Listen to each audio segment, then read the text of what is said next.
elixirium of transformation, self-transformation experience, and self-awareness raising also. Self-awareness raising, yes. Self-love. Thank you so much. You're welcome.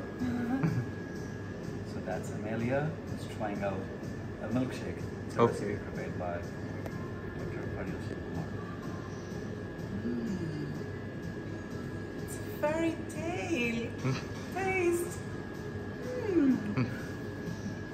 Yes.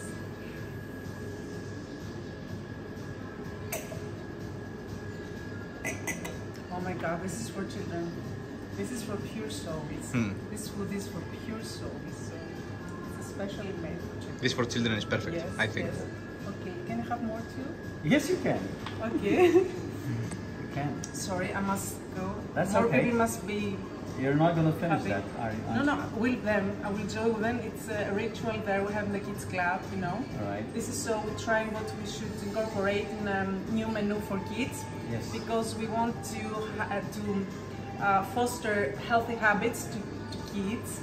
So this is a very important day. Thank you so much. You're welcome. Thanks very much, Amelia. Thank you so much. Thank you, everyone. You're welcome. Thank you. This is Shrekanth signing off. Love you all. Peace.